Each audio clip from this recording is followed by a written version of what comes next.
Suomalaiselle tango on kaikki.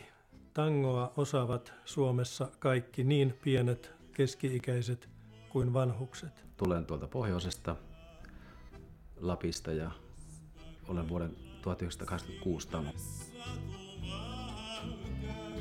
Syksyllä valon määrä vähenee, päivät lyhenevät ja etenkin aamuisin on vähän valoa.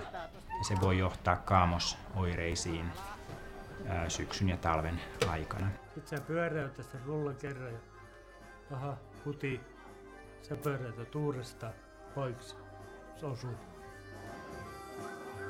Se leikki sen pyssyn kanssa niin paljon ja sit sattukin pää yhden kerran väliin.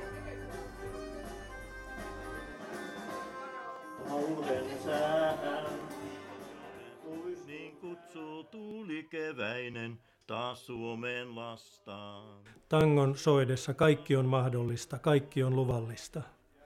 Siinä eletään tässä ja nyt, tällä hetkellä.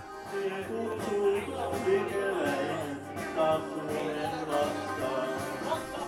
Onko toi muuten ihan aito Elviksen toi kitara?